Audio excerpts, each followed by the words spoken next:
Bonjour à toutes et à tous. Aujourd'hui, nous allons aborder le TP numéro 4 qui concerne la programmation Python 3 et BioPython. Vous trouverez l'énoncé de ce TP sur la plateforme Moodle dans le module Bioinformatique 1. Alors, pour commencer, on va utiliser l'outil Spider. Euh, Vous allez cliquer sur le menu Démarrer, euh, tous les programmes, vous trouverez un dossier Anaconda 3 et vous ouvrez Spider. Par la suite, on utilisera aussi l'Anaconda Prompt qui est l'invite de commande euh, de Python. Voilà. Donc, tout d'abord, nous allons voir la première partie de Python qui concerne principalement la déclaration de classe. Donc, on va voir comment déclarer des classes en Python. Euh, on va déclarer trois classes qui vont représenter les séquences de l'ADN, l'ARN et les protéines. Dans ces trois séquences, dans ces trois classes-là, nous allons définir euh, quatre éléments. Donc, ils vont être les attributs de ces classes-là. Donc, ça sera l'attribut séquence. Vous allez avoir l'attribut séquence. Vous allez avoir l'attribut nature, qui est la nature de la séquence. Est-ce que c'est de l'ADN, ou bien de l'ARN, ou bien une protéine. Ensuite, vous allez avoir l'attribut alphabet, qui veut dire que ça sera l'alphabet de la séquence. Donc, dans le cas des séquences de l'ADN, vous avez les bases A, T, G, C. Dans le cas des séquences de l'ARN, ça sera A, U, G, C. Et dans le cas de la séquence protéine, ça sera les 20 acides aminés euh, qui constituent une séquence de protéines. Et à la fin, vous allez avoir la taille, l'attribut taille qui va représenter la taille de la séquence, bien sûr. Ensuite, on vous demande de créer des fonctions.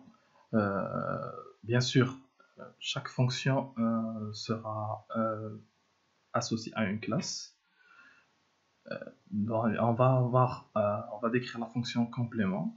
Donc la fonction complément, le but c'est de faire quoi? C'est de faire le brin complémentaire de la séquence de l'ADN. Donc cette fonction concerne seulement la classe de l'ADN. On ne peut pas la faire pour la classe de l'ARN ou bien de la protéine. Ensuite, vous allez faire la fonction transcription. Donc la fonction transcription permet de traduire la séquence de l'ADN en séquence d'ARN. Ça, là aussi, cette fonction concerne la classe ADN et non la classe ARN ou protéine. On suppose bien sûr que l'attribut séquence de l'ADN contient le brin codant. Et donc, on va faire la transcription directement de ce brin codant en séquence d'ARN. Vous pouvez le faire de deux manières. Donc, comme je vous l'ai expliqué dans l'énoncé, soit en utilisant déjà la fonction complément que vous allez déjà déclarer dans la classe ADN. Vous allez appeler cette fonction et par la suite faire la transcription du brin complémentaire. Ou bien, la deuxième façon de faire, c'est de remplacer seulement, vu que c'est le brin codant, donc on va directement remplacer les bases P par U directement dans l'ARN transcrit et les autres bases resteront telles quelles. Donc bien sûr, il faut éviter l'utilisation de la fonction replace dans ce cas. On va faire un petit exemple par la suite et on va voir que si on utilise la fonction replace, on va avoir un petit problème. Euh, qu'on verra par la suite. Aussi, vous avez la fonction traduction. Donc la fonction traduction vous permet de faire quoi? C'est d'avoir la séquence de la protéine correspondante à l'ARN. Donc cette fonction-là, elle concerne principalement la classe ARN. On ne peut pas la mettre dans la classe ADN. Euh, voilà.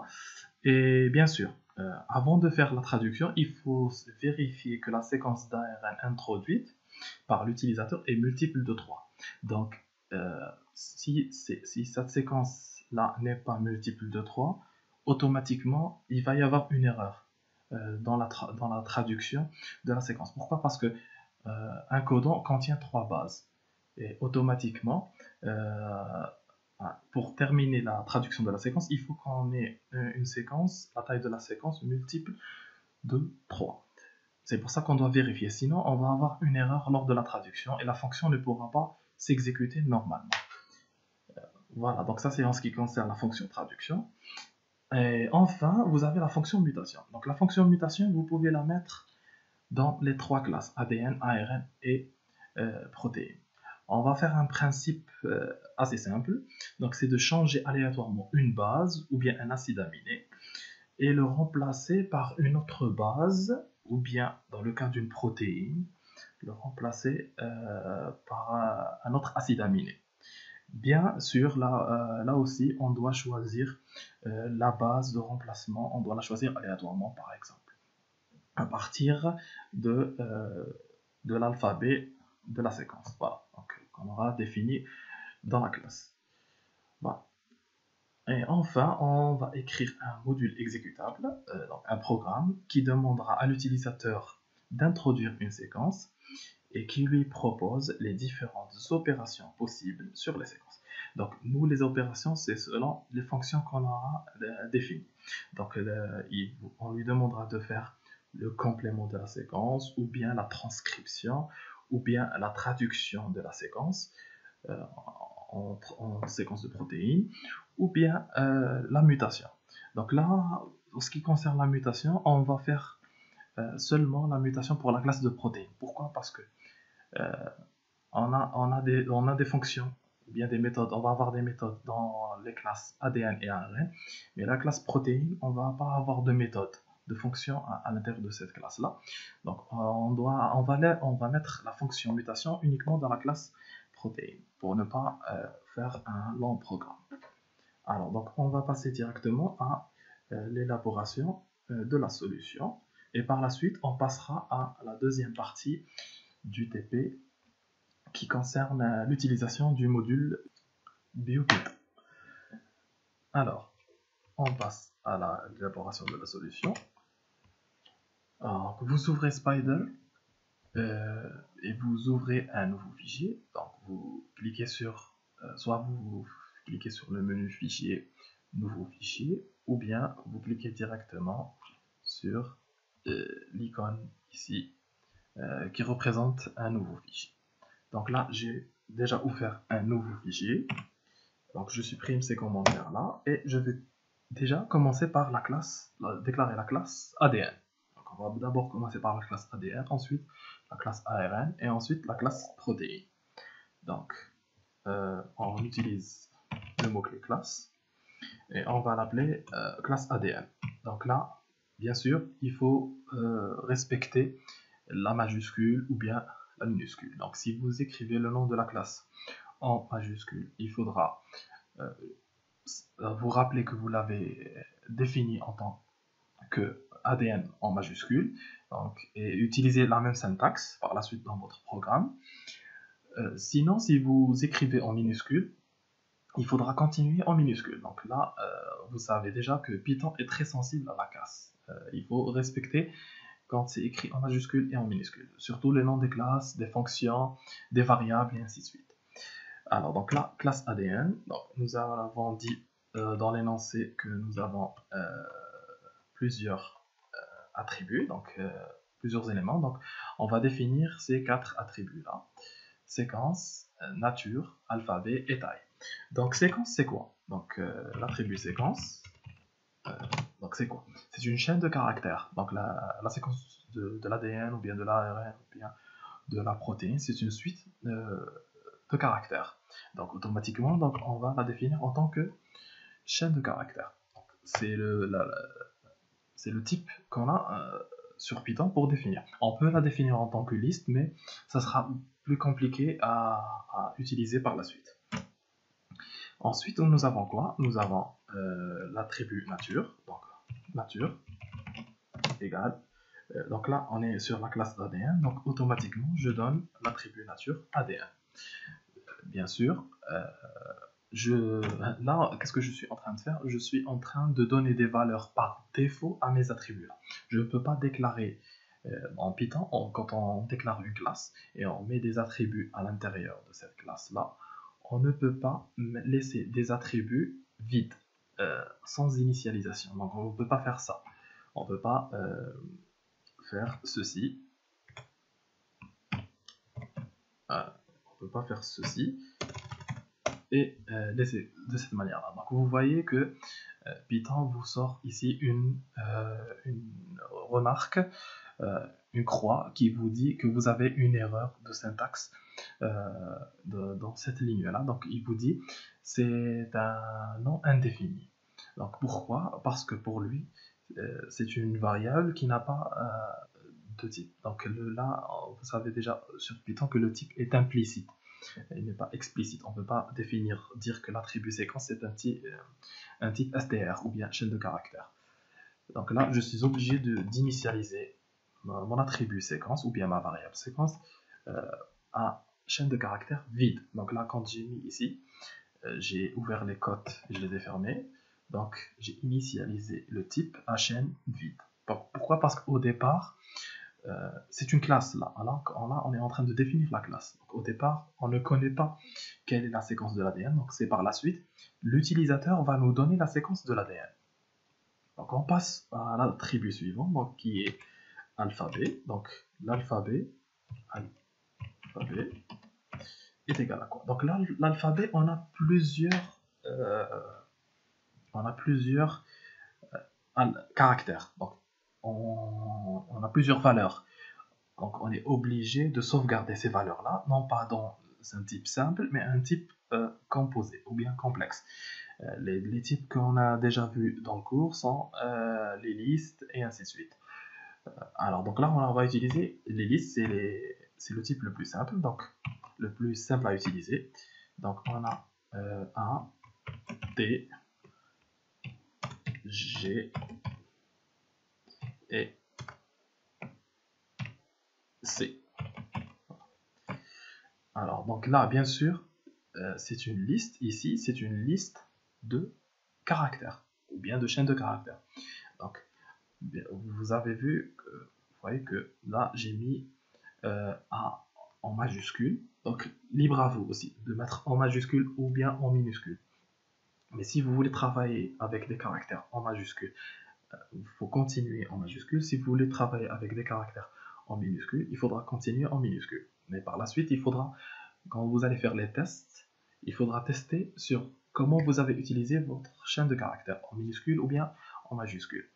Donc là, je ne peux pas écrire la liste ici, mettre les ATGC sans les codes. Donc pourquoi? Parce que je n'ai pas, tout simplement, ça sera considéré comme une variable. Si je mets 1, ça sera considéré comme une variable et non comme une chaîne de caractères. Alors donc ça c'est en ce qui concerne le type alphabet. Et ensuite, qu'est-ce qu'on a? On a la taille. Donc la taille de la séquence, donc taille est égale à...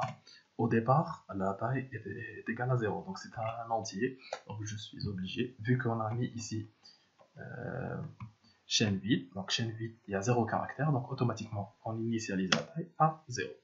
Donc ça c'est en ce qui concerne les attributs. Maintenant on passe aux méthodes.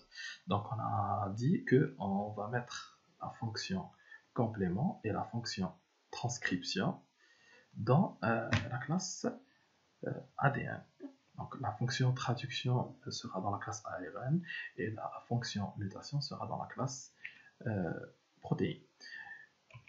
Maintenant, avant de commencer à mettre la première méthode, donc qui est la méthode complément, on doit d'abord mettre une méthode primordiale dans les classes en Python. La classe qu'on va mettre, c'est un constructeur.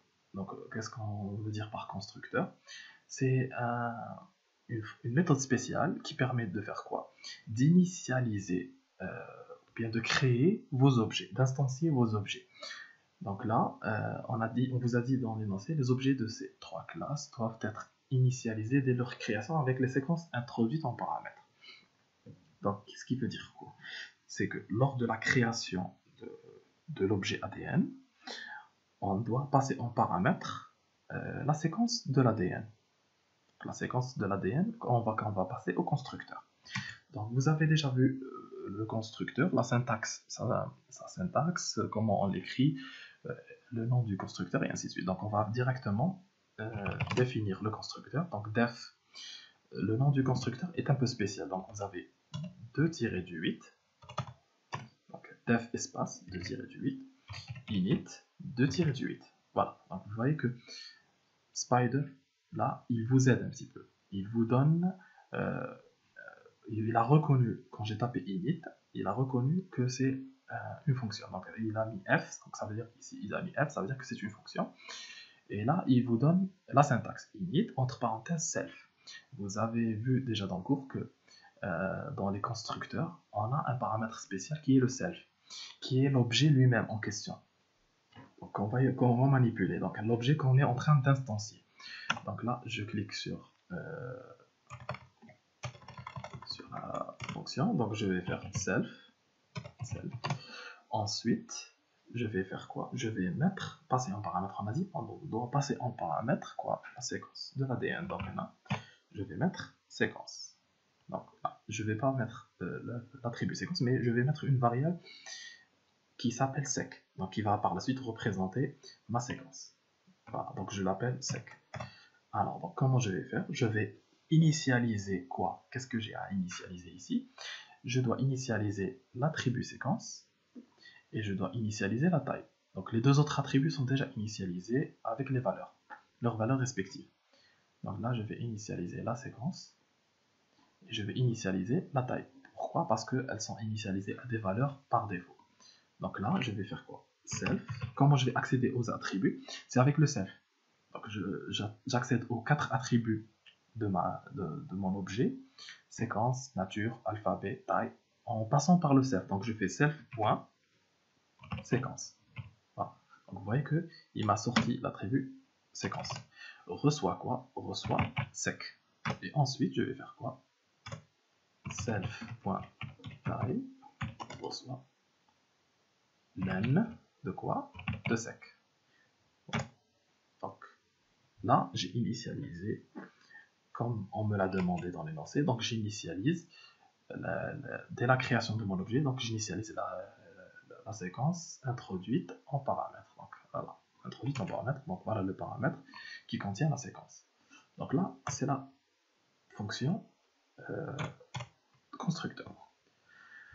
Ensuite, maintenant, je passe à la fonction complément. Donc la même chose, on a le self. On doit avoir le self. Donc toutes les méthodes. Donc on parle de fonctions quand on est en dehors des classes, mais quand on est à l'intérieur de classes, on va parler de méthodes. Donc là, toutes les méthodes de la classe vont toujours avoir en premier paramètre, le self. Le self, il faut le mettre toujours en premier paramètre, jamais en deuxième ou troisième paramètre, et ainsi de suite. Donc il faudra toujours le mettre lui en premier, parce qu'il concerne l'objet en question, et ensuite les autres paramètres, on va les mettre après le self. Par contre, le self, quand on va appeler la fonction complément, on ne va pas le passer. On ne va pas le passer en paramètre. C'est un paramètre interne à la classe. On ne le voit pas à l'exécution par la suite. Ou bien quand on va appeler la fonction. Quand on va appeler la fonction, on va directement passer le paramètre suivant. Donc par exemple, comme le constructeur. Donc on va passer ce paramètre-là. Donc le self, on ne le passe pas en paramètre. C'est un paramètre interne de la fonction. Il est propre à la classe elle-même. Donc je vais faire quoi? Je vais faire le complément. Donc le complément, j'ai pas besoin de passer d'autres paramètres. Donc comment faire le complément? C'est assez simple. Donc le complément de A, c'est P, le complément de C, c'est G, et ainsi de suite. Donc à chaque fois que je trouve une base, je mets son complément. Donc j'ai 4 possibilités. Donc si je trouve A, je mets T. Si je trouve T, je mets A. Si je trouve C, je mets G. Et si je trouve G, je mets C dans la séquence correspondante. Donc là, de quoi j'ai besoin? J'ai besoin d'une variable dans laquelle je vais stocker ma séquence. Donc, dans laquelle je vais créer, mon complément. Donc là, je vais l'appeler par exemple, soit je l'appelle complément, ou bien je vais l'appeler ADN C. Donc je vais l'appeler ADN-du8C. Reçoit chaîne vide. Alors, il faut faire attention quand vous appelez des méthodes ou bien des fonctions ou bien des variables.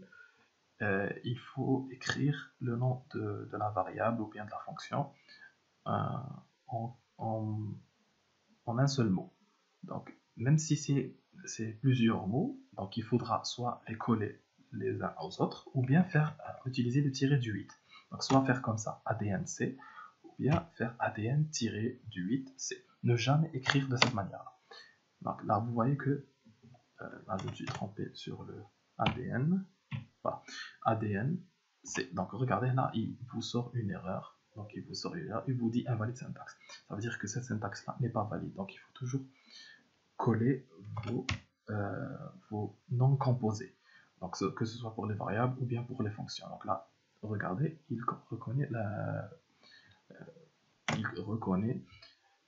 le nom. Donc automatiquement, il n'y a pas d'erreur. Donc ça, là, il a sorti cette erreur. Donc pour vous dire que c'est pas une erreur, c'est un avertissement. Donc il faudra faire la différence entre les warnings et les avertissements, ou bien les erreurs. Donc les erreurs sont en rouge, les avertissements seront en jaune. Donc là, il vous dit local variable ADNC is assigned to but never used. Ce qui veut dire quoi? Vous avez déclaré une variable à laquelle vous avez assigné une valeur, mais que vous n'avez pas, à laquelle vous n'avez jamais utilisé.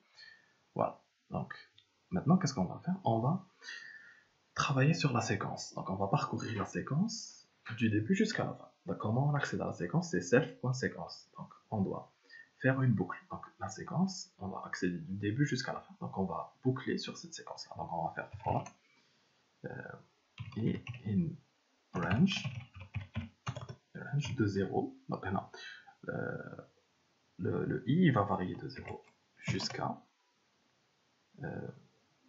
self. Point. Donc on a la taille maintenant, on peut utiliser la taille, donc self.taille. Par contre, tel que vous avez vu le coup, il faut faire -1. Pourquoi? Parce que, non, il ne faut pas faire -1, il faut faire self.taille. Pardon. Pourquoi? Parce que le range, il commence là, on commence à partir de cette valeur-là, 0, et on va s'arrêter à self. Automatiquement, le range, il s'arrêtera toujours à self.taille -1. Quand on met self.taille, il va s'arrêter à self.taille -1. C'est le dernier élément parcouru. Par contre, si je fais self.taille -1, il va s'arrêter à self.taille -2. Donc il va s'arrêter à l'avant-dernier caractère. Donc automatiquement, le dernier caractère ne sera jamais parcouru. Donc il faut faire attention. Donc là, il faut faire self.taille. Donc pour in range de 0 jusqu'à self.taille. Donc qu'est-ce que je vais faire? Je vais à chaque fois tester ma base. Est-ce que c'est un A, ou bien c'est un T, ou bien c'est un C, ou bien c'est un G? Si c'est le cas, je mets dans la DNC la base complémentaire. Alors donc je vais faire if self.séquence de i est égal à, bien sûr, c'est un caractère. Donc je compare un caractère avec un caractère. Donc, avec une chaîne de caractères. Donc, est égal à t. Donc j'ai commencé par t, je peux commencer par n'importe quelle base, peu importe. If self.séquence i est égal à t. Donc qu'est-ce que je vais faire? Je vais faire ADNC reçoit ADNC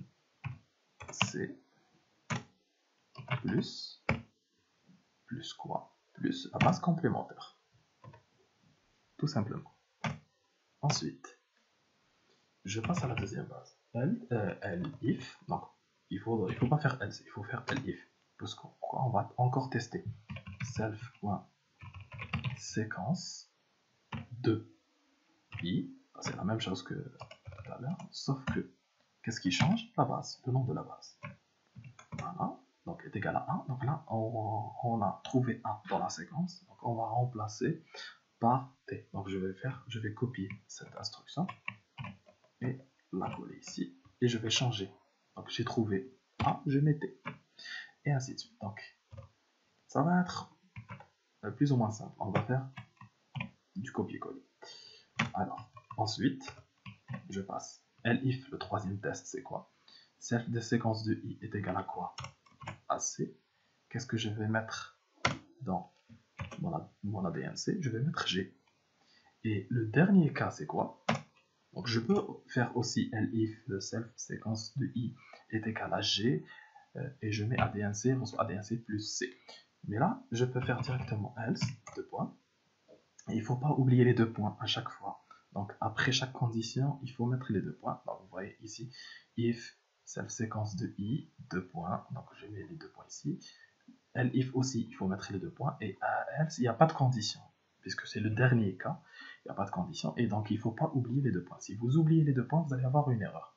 Donc si je fais ça, automatiquement il va me dire que je vais avoir une erreur. Donc je vais écrire d'abord ADNC reçoit ADNC plus.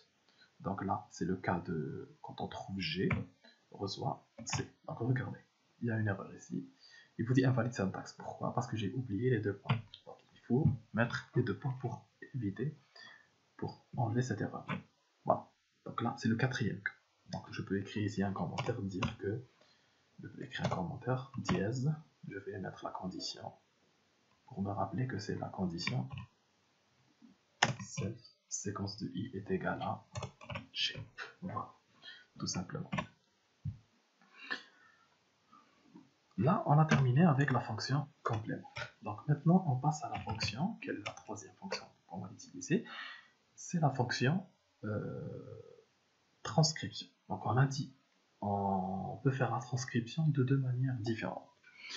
On peut la faire soit en appelant la fonction complément directement, et par la suite on fait la transcription du brin complémentaire.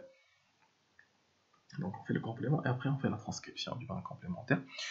Ou bien on va faire quoi? On va remplacer les bases T par U, donc dans l'ARN transcrit directement. Donc on va faire quoi? On va faire la deuxième possibilité directement. On va faire la deuxième possibilité, transcription self. Donc là aussi, dans la fonction transcription, je n'ai pas besoin de passer de paramètres. Pourquoi? Parce que j'ai la séquence de l'ADN, je vais directement travailler sur cette séquence-là. Alors, donc là, qu'est-ce que je vais faire? Je vais faire directement la transcription. Alors, tout à l'heure, je vous ai dit qu'il ne faut pas utiliser la fonction replace pour faire la transcription. Donc nous, on va faire cette possibilité-là. On va remplacer les bases T par U. Alors, donc, donc on va faire la transcription simple. La méthode bête et méchante. On va faire la transcription donc de A donc de A en U, et de T en A, et ainsi de suite, de C en G et de G en C. Donc c'est le bras complémentaire. Alors, donc on va faire un petit exemple sur l'anaconda. Donc là j'ai ouvert l'anaconda, donc je tape dedans. Donc là je vais faire quoi? Je vais créer une chaîne de caractères donc, qui contiendra ma séquence, un exemple de séquence. Voilà. Alors, je vais faire quoi? Je vais faire la fonction replace. Donc, supposons que je vais remplacer les A par U. Donc, ce qui est complément du A, c'est le U dans l'ARN. Et ce qui est complément du T, c'est A, et ainsi de suite. Le G, c'est complément C, et ainsi de suite. Alors, donc je vais faire quoi? Donc, c'est juste pour faire simple. Je vais faire s.replace.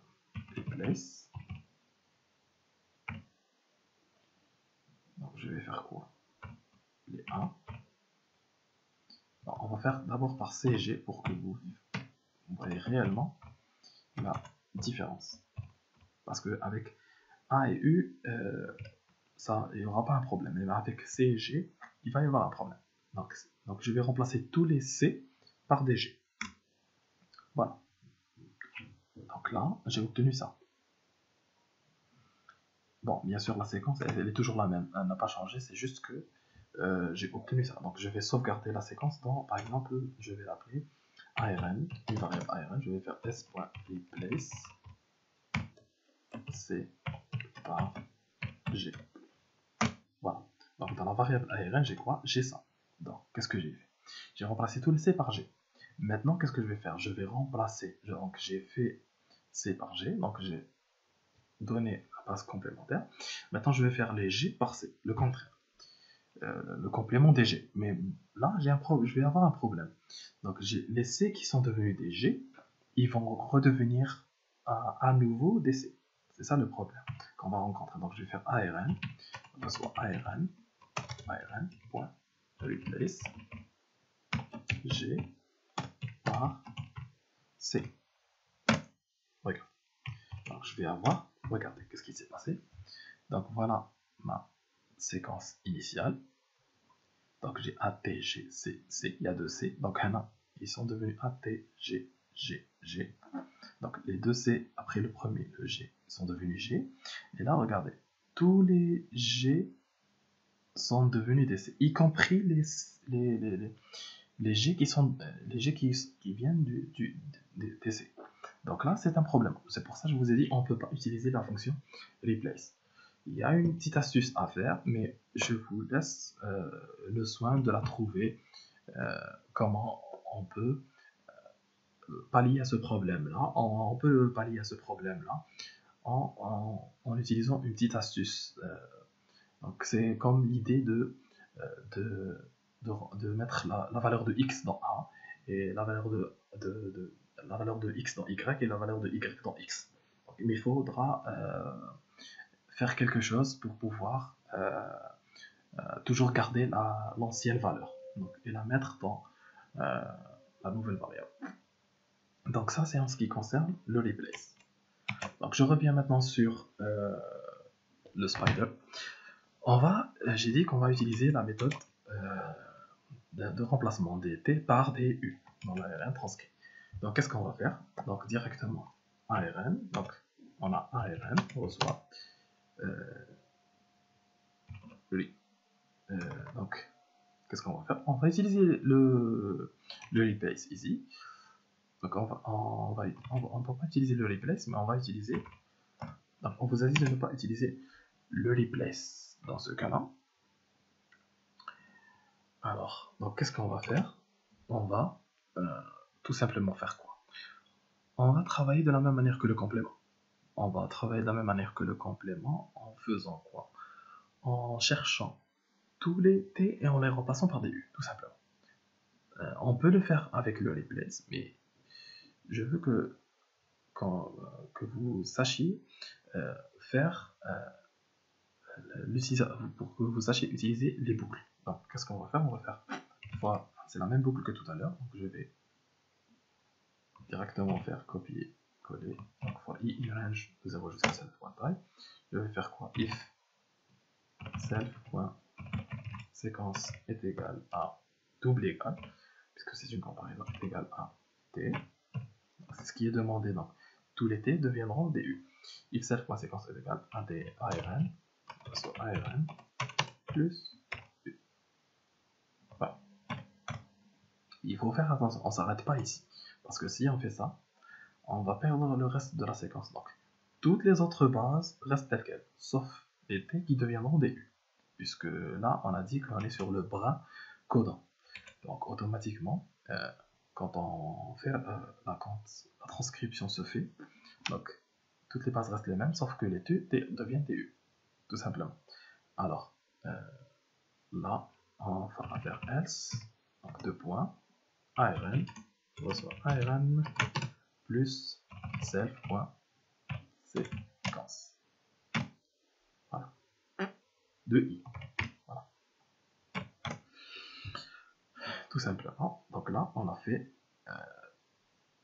la transcription de la donnée. Donc là, qu'est-ce qu'il faut faire? Il ne faut pas oublier quelque chose. Donc il faut faire un return. Et return quoi? ARN. Donc la fonction transcription, elle fait la transcription et elle retourne l'ARN transcrit. Là aussi, pour la même chose pour la fonction complément, donc j'ai oublié de le mettre. Donc je dois faire return ADNC.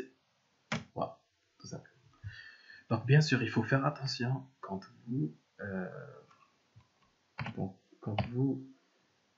quand vous allez écrire sur Spider, il faudra respecter l'indentation. Regardez, le return, il faut qu'il soit toujours à l'extérieur des boucles ou bien des tests. Donc regardez où j'ai positionné le return.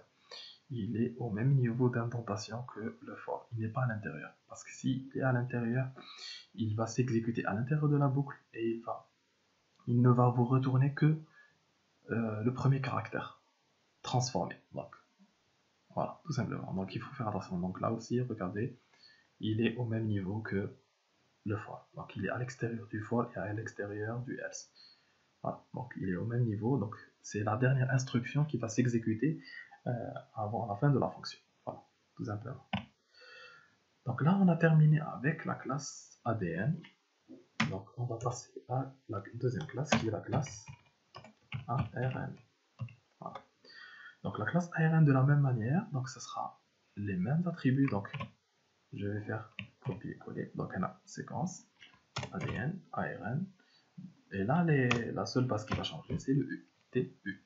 Donc AUG, la taille reste c'est la même, et ainsi de suite. Donc pour le constructeur, c'est la même chose. Donc je prends le même constructeur. Pourquoi? Parce que c'est le même principe de création de l'objet. Donc maintenant, qu'est-ce qu'on va définir? On va définir la fonction traduction. Donc on a dit quoi? On a dit on renvoie la séquence de la protéine correspondante. Alors bien sûr, là, quand on vous a dit avant d'appeler à cette fonction, il faudra vérifier. Donc la vérification, on ne va pas la faire à l'intérieur de cette fonction-là, traduction, mais on va la faire à l'extérieur de la fonction. Donc avant d'appeler la fonction, on va tester. Si la séquence est égale à est multiple de 3, donc on appelle la fonction et on fait la traduction. Si elle n'est pas multiple de 3, on va afficher un message à l'utilisateur pour lui dire que votre séquence n'est pas un multiple de 3. Donc, je vais faire quoi? Def traduction self. Donc là, la traduction, je n'ai besoin de rien. Donc, je n'ai besoin de rien du tout pour faire la traduction. Bien sûr, j'aurais besoin de la table des codants, mais bon, la table des codants, j'ai besoin de cette table-là pour faire le principe de la traduction. Donc, le principe de la traduction est le suivant. Donc, vous avez quoi? Voici la table des codants. On va faire quoi? On va traduire notre séquence selon la table des codants. Mais si vous remarquez le tableau, vous avez 16 cases, et dans chaque case, il y a 4 possibilités. Donc, ce qui veut dire quoi? Si on fait des if, à chaque fois on teste sur if les 3 codants, les 3 caractères LU sont égaux à UUU. Donc, on va mettre F dans la protéine, et ainsi de suite. Donc, si on fait ça, ça sera 4 fois 16 tests à faire. Donc, ce qui est énorme, ce qui est très lent à faire, et on risque de faire des erreurs. Nous, ce qu'on va faire, on va réduire ce nombre de possibilités. On va les réduire. Comment on va les réduire? En se basant sur quoi? Sur la première base, ici. On va travailler sur la première base, sur la deuxième base et sur la troisième base. Donc vous voyez ici, on a la première base du codon, la deuxième base du codon et la troisième base du codon. Donc c'est toujours les mêmes. Donc si on a dans la première base U, et on a dans la deuxième base U, et on a dans la troisième base U, donc on met F. Mais vous voyez que dans certains cas, donc vous avez, par exemple, si vous avez dans la troisième base UC, vous allez avoir F. Donc bien sûr, première et deuxième base, c'est UU. Et dans le cas où de A ou G, c'est là le signe. Donc on met dans la protéine L.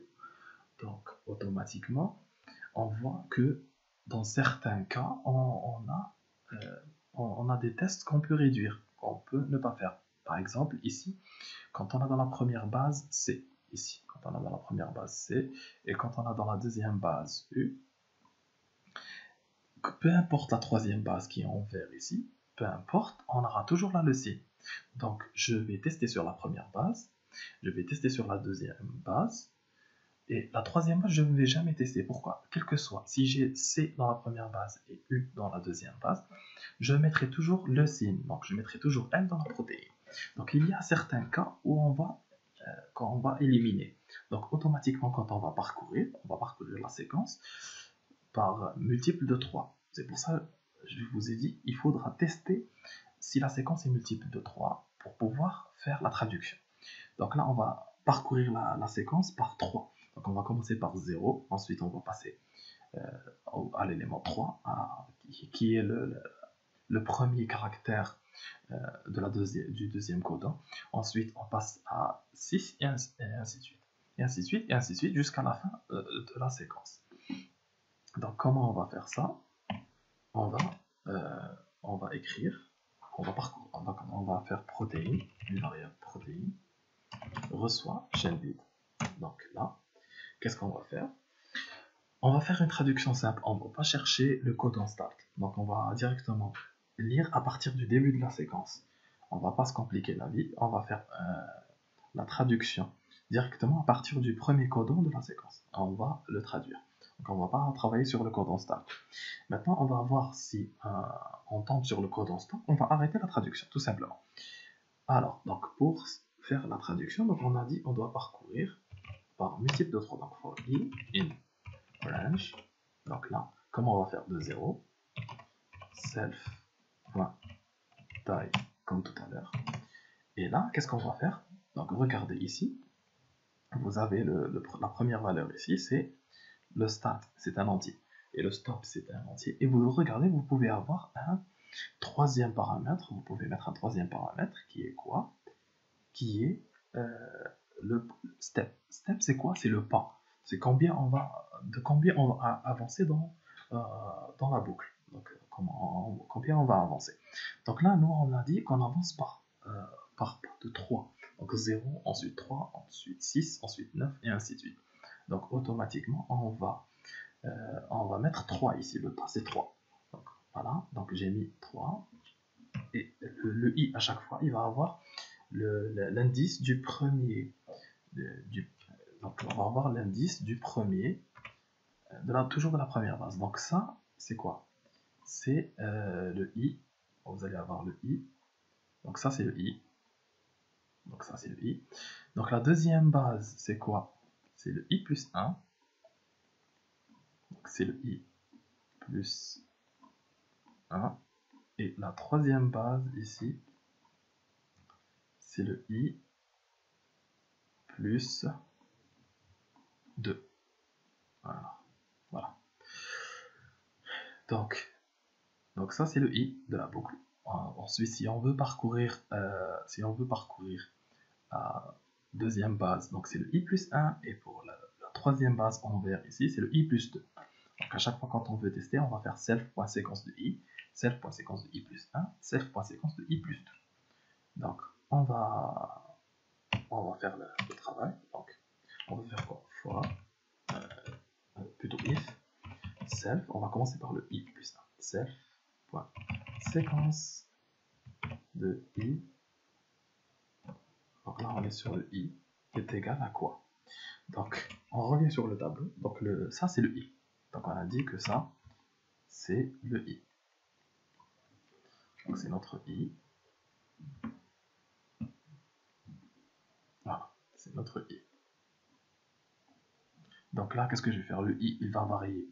Donc, c'est soit u, c'est soit c, c'est soit a, ou bien c'est g. Donc, j'ai 4 tests. Là, j'ai 4 tests. Les 4 tests principaux qui concernent le i. Donc, j'ai 4 tests à faire. Donc, je vais les écrire directement dans mon programme. Donc, if cette séquence de i est égale à u. Donc là, c'est égal à u. Ensuite, c'est égal à c. Ensuite, c'est égal à a. Et le dernier, c'est le else.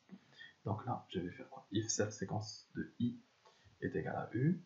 Donc ça, c'est le premier test. Ensuite, je vais écrire l'instruction pass pour que je puisse juste pouvoir continuer à travailler. Elif self.séquence de i est égal à... Donc, la deuxième base, c'est C. Donc, passe. Elif, donc je vais copier celle-là. Elif, celle de séquence est égale à A. Passe. Et elif est égal à G. Donc je vais mettre elif pour que vous puissiez vous rappeler qu'on est sur le quatrième cas. Donc vous avez quoi? Le premier cas, c'est la première, donc c'est le U. Donc ça veut dire quoi? Ça veut dire que c'est toute cette ligne-là. C'est toute cette ligne-là. Ce qu'on va mettre ici, dans ce test-là, ce test-là, il concerne quoi? Il concerne toute cette ligne-là. Voilà, toute cette ligne-là. Ensuite, le deuxième test, elif self séquence de i est égal à c, il concerne aussi toute cette ligne-là. Et le troisième test, de la même manière, il concerne la troisième ligne. Et le quatrième test, il concerne cette ligne-là. Donc, on va maintenant, on va commencer par cette ligne. Donc, on va commencer par cette ligne. On va faire quoi? Dans cette ligne-là, qu'est-ce qu'il y a? Dans la deuxième base, il y a U, C, A, G. À chaque fois, on teste sur U, C, A et G. Donc, qu'est-ce que je vais faire? Je vais tester, je vais faire 4 autres tests à l'intérieur du premier test. Donc, je vais faire quoi? Je vais enlever le pass qui est là, et je vais écrire 4 tests qui concernent la deuxième base. Donc, automatiquement, ce n'est plus self séquence de I, mais ça sera self séquence de I plus 1. If self séquence de I plus 1 est égal à U. Donc je vais faire quoi? Je vais faire... Donc je vais écrire juste pass pour pouvoir continuer. Donc elif self séquence de I plus 1 est égal à... Donc la deuxième base c'est toujours C, ensuite A, ensuite J. Donc c'est toujours le même principe. Voilà. Ensuite passe. Ensuite, troisième test, c'est quoi? Self de séquence est égal à A. Ensuite, self séquence est égal à G. G en majuscule, il faut faire attention. Donc là, voilà. Donc vous voyez que ça, c'est ma première ligne. Donc c'est la première ligne de mon tableau. Elle commence à être détaillée, un petit peu plus détaillée. Donc là, qu'est-ce que je vais faire? Donc là, qu'est-ce que ça veut dire ici? Donc le test qui est là, ce que je vais faire ici, dans ce test-là, à l'intérieur de ce test-là, ça sera quoi? Ça sera cette case-là. Ce sera la première case de mon tableau. C'est cette case-là. Ça sera cette première case-là. Donc dans cette première case-là, j'ai deux acides aminés.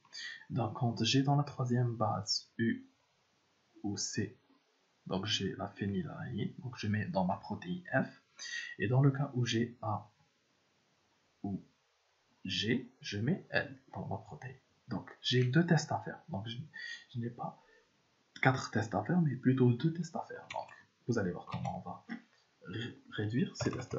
Donc c'est pour ça que je vous ai dit, on va réduire le nombre de tests au maximum. Donc au lieu qu'on fasse 4 fois 16 tests, on va faire quoi? On va faire moins de tests. Pourquoi? Parce qu'il y a des cas où il y a des cas qu'on peut regrouper ensemble. Donc if self.séquence de i, maintenant c'est quoi? C'est la troisième base, c'est i plus 2. On a dit que la troisième base, c'est i plus 2. Est égal à quoi? Est égal à, on a dit à quoi? Est égal à u ou c. Donc c'est égal à u. Alors, donc il faut faire attention, ne faites pas or. C'est de cette manière-là. Donc si vous faites ça, c'est une erreur. Pourquoi? Parce que ça sera considéré comme une condition à part, une première condition, et ça sera considéré comme une deuxième condition. Or, cette condition-là est toujours vérifiée. Donc, le caractère C n'est comparé avec aucun autre caractère. Donc, automatiquement, c'est toujours vrai. Donc, automatiquement, toute cette condition-là est vraie. Donc, il va directement rentrer dans ce test-là. Il ne va pas faire le else. Le else qui est les deux autres cas, soit A ou B ou G. Donc, si vous faites ça, vous allez avoir une erreur. Donc, qu'est-ce qu'il faut faire? Il faut faire if self de séquence de i plus 2 est égal à u, ou bien la même chose, self de séquence de i plus 2 est égal à c. Donc, c'est de cette manière-là qu'il faut faire. Donc, qu'est-ce que ça veut dire ça? Donc là, ce test-là, il représente quoi? Il représente la phénylalanine. Donc, on va mettre la phénylalanine dans la protéine. Donc, on va faire protéine reçoit protéine plus F. Donc, bien sûr, il ne faudra pas faire protéine reçoit F. Pourquoi? Parce que si vous faites protéine reçoit F, vous allez écraser les autres acides aminés que vous allez mettre par-dessus. Donc, il faudra toujours faire protéine reçoit protéine plus F, plus le caractère F. Donc, ce qu'il y a déjà au départ dans la variable protéine, il va lui concaténer la lettre F, et ainsi de suite. Donc là, qu'est-ce qu'on a? Else. Donc là, else. Else, c'est quoi? C'est le deuxième cas. C'est soit la base, la troisième base, c'est U, ou bien c'est la base G. Donc automatiquement, qu'est-ce que je vais faire? Je vais mettre dans la protéine, je vais faire protéine plus L. Et voilà. Donc ça, ce que j'ai fait ici, donc ce test-là, voilà, il concerne la première case de mon tableau. Donc j'ai déjà, dans ce test-là, j'ai déjà fait 4 codons. Donc j'ai fait le traitement de 4 codons. Voilà, donc c'est les 4 codons UUU, UUC, UUA, UUG. C'est bon. Donc je passe maintenant à la deuxième case, qui est celle-là. Donc on continue toujours sur cette ligne-là. Par la suite, quand on termine cette ligne, on va passer à la deuxième ligne, et ainsi de suite, et ainsi de suite. Donc on va travailler sur la sérine. Donc la sérine, donc quelle que soit la troisième base. Donc l'avantage ça, c'est que quelle que soit la troisième base, quelle que soit la troisième base U, C, A, G, donc ça sera toujours là, on mettra toujours S. Donc je vais faire quoi? Donc là, je suis sur LI, self séquence de I plus 1 est égal à C. Donc je suis sur ça. I plus 1, c'est ça. C'est égal à C. Donc, c'est quelle que soit la troisième base, je mettrai directement dans la protéine la sérine. Donc, je vais faire quoi? Donc, je vais faire directement, qu'est-ce que je vais faire? Je vais enlever le pass. Je vais faire protéine plus S. Voilà. Donc, directement de cette manière. Et j'ai terminé avec cette case. Donc, je passe à la troisième case. Donc, dans le cas où la seconde base est égale à 1, donc j'ai quoi? J'ai soit U ou C est égal à... Soit la troisième base est égale à U ou C, donc c'est la tyrosine, donc je vais mettre Y, ou bien c'est un codon stop. Le codon stop, on va voir comment... donc le A ou le G, c'est un codon stop. Donc c'est à peu près la même chose que ça. Donc la même chose que la première case, sauf que au lieu de mettre la leucine, on va s'arrêter de faire la traduction. Donc je vais faire quoi? Maintenant ça va être plus simple à faire, donc ce sera plus ou moins des copier-coller. Donc là, on a dit troisième base, on est là, sur la deuxième base, je veux dire. C'est le troisième cas, c'est 1. Donc j'enlève passe et je colle. Donc je colle quoi? Je colle if self séquence de i plus 2 est égal à u, ou bien self séquence de i plus 2 est égal à c. Je vais mettre quoi? Je vais mettre la tyrosine. Donc je vais mettre, au lieu de f, je vais mettre y. Maintenant le else, c'est quoi? Le else, on a l'instruction en Python, on a l'instruction break. L'instruction break, elle permet de faire quoi? Elle permet d'arrêter notre boucle. Donc l'instruction break, elle arrête la boucle. Là où elle est arrivée, elle va l'arrêter et on va sortir de la boucle. Donc on va utiliser l'instruction break pour arrêter la boucle. Pourquoi? Parce qu'on a trouvé un codon stop. Quand on trouve un codon stop, on arrête la traduction. Et pour arrêter la traduction dans le cas de la programmation, dans une boucle, on arrête avec l'instruction break. Voilà, tout simplement. Donc là, j'ai fait la troisième case de mon tableau. Maintenant, je passe à la quatrième case. Donc, qu'est-ce que j'ai? Dans le cas où c'est U ou C, donc qu'est-ce que je vais faire? Je vais mettre la cystéine. Dans le cas où c'est A, j'ai un codon stop. Et dans le cas où j'ai G, c'est la tryptophane. Donc là, c'est le seul cas où on a donc c'est le seul cas où on a 3 tests ou plus. Donc les autres cas, vous allez voir que vous avez au maximum 2 tests à faire. Donc là, cette case-là, c'est la seule case où vous avez 3 tests. Donc vous testez sur la troisième base U ou C. Ensuite, vous testez sur A, c'est le codon stop, donc on va mettre l'instruction break. Et sur la base qui est G, donc on va mettre la tryptophane, le W dans la protéine. Alors, on va faire le test. Donc là, on est ici sur le G. Donc, if self séquence de I plus 1 est égal à G, donc on est là. Donc on est ici, sur cette case-là, donc c'est cette deuxième base. Donc on va faire la même chose, on va faire ce test-là, puisque c'est la même chose que les deux autres. Donc là, on a U ou C, on va mettre la cystéine, donc je vais mettre ce test. If self séquence de I plus 2 est égal à U ou C, donc je vais faire quoi? Je vais faire protéine, protéine plus C, la cystéine. If self.séquence de I plus 2 est égal à quoi? Est égal à le 1. Donc, je vais faire quoi? Je vais faire break, puisque on s'arrête ici. Et else, troisième cas, c'est quoi? Le troisième cas, c'est la tryptophane. Donc, si c'est G, donc automatiquement, je vais mettre W. Soit protéine. Donc là, j'ai fait une petite erreur. Protéine plus G. Plus W, pardon. Voilà. Protéine plus W. Donc, dans le cas où la base c'est G, donc on va mettre W dans la protéine. Donc là, qu'est-ce que j'ai fait? Dans tout ça, c'est tous les codons de la première ligne. Donc, notre première ligne est terminée. Donc, toute cette ligne-là, on l'a faite dans toute cette partie-là. On va se mettre à la deuxième ligne. Donc, la deuxième ligne, c'est celle-là. Dans le cas où self séquence de I est égale à C. De la même manière, qu'est-ce qu'on a? On a, dans le cas où la deuxième base est égale à U, ou bien C, ou bien A, ou bien G. Donc, je vais faire quoi? Je vais faire la même chose. Je vais tester sur la deuxième base. If self.séquence de I plus 1 est égal à U passe if. Donc là, je vais juste faire des copier-coller. U, ensuite C passe, ensuite A, ensuite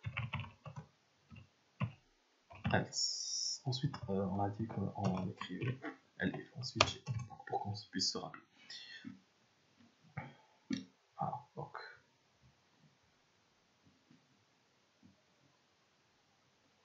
Voilà, donc là, on a ici les 4 cas. J'ai oublié passe. Voilà. Donc on a les 4 cas de la deuxième. Donc qu'est-ce que je vais faire? Je vais les copier. Je vais copier ce test-là, puisque c'est la même chose dans la troisième et la quatrième ligne. Donc je vais les copier ici.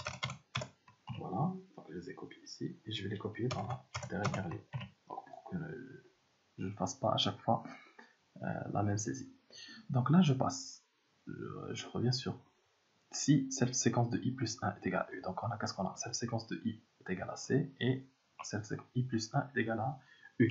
Donc c'est cette case-là. Donc C, ensuite U. Donc c'est cette case-là. Donc quelle que soit la troisième base, je vais mettre le signe. Donc directement, protéine, on reçoit protéine plus L. Voilà. Ensuite, deuxième case, c'est la proline.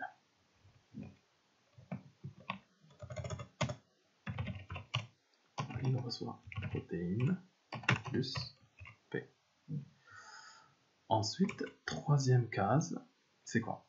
C'est dans le cas où j'ai U ou C dans la troisième base. Donc, j'ai l'histidine, donc je mets H, ou bien dans le cas A et G, je mets glutamine. Qu'est-ce que je vais faire? Je vais prendre le test de tout à l'heure, de la première case, parce que c'est le même test, seulement les acides aminés qui vont changer. Alors, donc dans le cas où c'est A, donc je vais faire quoi? Donc j'ai quoi? H, ou bien que non. H, que voilà. Alors, donc là, c'est la troisième case. Quatrième case, c'est quoi? C'est dans le cas où j'ai G ici. Je mets l'arginine R. Donc, automatiquement, je vais mettre ici protéine plus R. Alors, donc, petite astuce. Regardez la deuxième et la quatrième ligne. Donc, c'est pour aller un petit peu plus vite.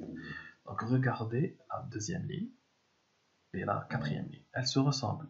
Elles se ressemblent dans quel sens? C'est que là, quelle que soit la troisième base, vous avez la leucine. Là, quelle que soit la troisième base, vous avez la valine. La même chose. Là, vous avez la proline. Là, vous avez l'alanine. Là, vous avez l'histidine et le glutamine. Donc, c'est deux choix. Et là, vous avez D ou bien E. Et dans la quatrième case, vous avez soit l'arginine. Donc là, vous avez l'arginine. Et là, vous avez G. Donc, elles sont identiques. La deuxième et la quatrième ligne sont identiques. Donc, qu'est-ce que je vais faire? Donc, je ne vais pas retaper les mêmes instructions. Donc, je vais copier la deuxième ligne et la coller dans le quatrième test. Et je vais juste remplacer L par V, P par A, H et Quelan par D et E, et R par G. Donc, je vais faire quoi? Donc, elle est où cette ligne-là? Alors, c'est cette séquence I plus I est égal à C, donc c'est celle-là, c'est tout ça. C'est cette ligne-là, donc je vais faire copier, et je vais la coller, voilà, donc c'est dans ce cas-là, donc je vais la copier à la place de ça. Hop, voilà. Donc qu'est-ce que j'ai? J'ai là le signe, donc L, ici c'est là le signe, donc là je vais mettre V. L, je vais mettre V. Ensuite, proline P, je vais mettre A. P, je vais mettre A. Ensuite, H, à la place de H et Quelan, je vais mettre D et E. Donc H, voilà, c'est D. Et Quelan, à la place de Quelan, c'est E. Et à la fin, à la place de l'arginine R, je vais mettre la glycine G. Donc là, à la place de R, je mets G. Donc j'ai terminé avec la quatrième case, la quatrième ligne, je veux dire. Je passe maintenant à la troisième ligne, qui est la dernière. Donc qu'est-ce que j'ai? J'ai quel que soit. Donc là, c'est un test sur les trois bases, sur la troisième base, avec trois différentes bases, U, C ou A. Donc c'est l'isoleucine, donc je mets I. Maintenant, si c'est le cas G, donc je mets la méthionine. Alors, donc là, on va ici, on va venir ici, on va faire le test. Donc vous avez le choix. Soit vous faites le test sur les trois bases, ou bien, pour aller plus vite, vous testez seulement sur G. Si la troisième base est égale à G, donc vous mettez M, et vous écrivez else directement, c'est l'isoleucine. À vous de voir. Donc là, c'est juste pour optimiser un petit peu notre code. If self, voilà, séquence de I plus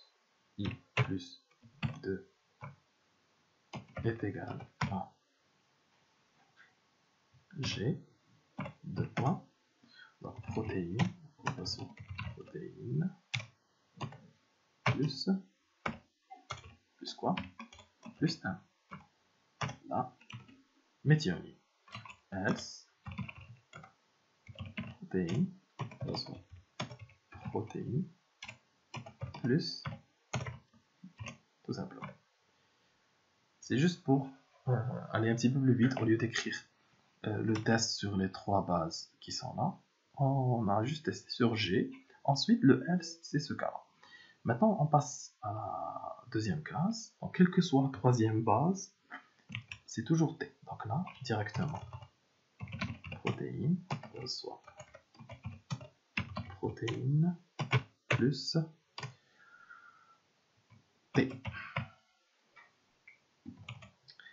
Troisième case, c'est la même que celle-là. Donc, je vais juste copier le code. Donc, je vais le copier de quelque part. De là. Donc, je vais faire.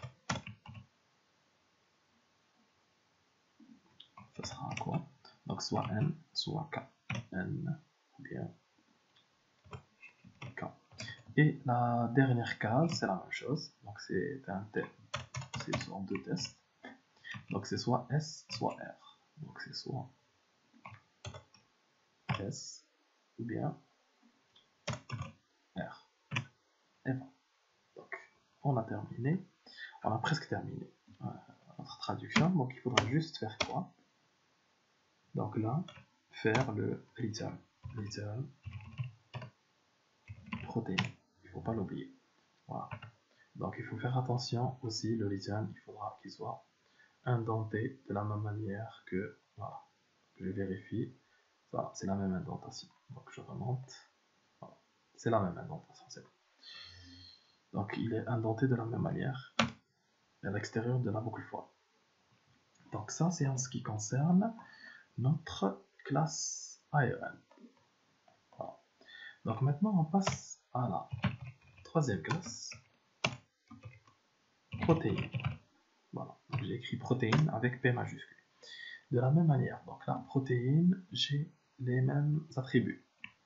Séquence, nature, alphabet et taille. Donc je vais les mettre ici. Séquence, c'est chaîne vide. Nature, c'est protéine. La nature de la séquence, c'est protéine. Maintenant, l'alphabet, c'est quoi?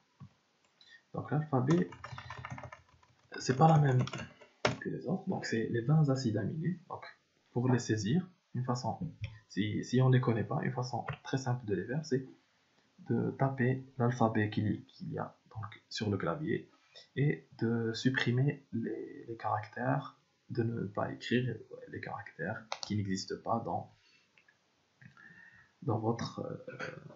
l'alphabet de la protéine. Donc on commence par A,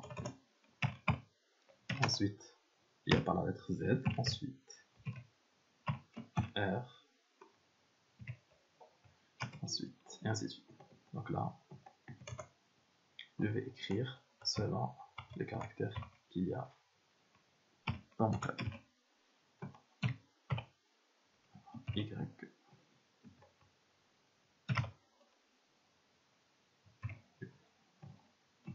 Donc, il n'y a pas le U, il n'y a pas le O, donc il y a le I,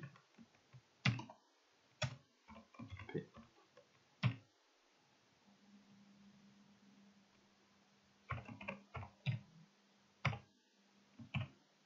S, B, F, G, H, il n'y a pas le J, K, L, M, W, il n'y a pas le X, C, V, il n'y a pas le B.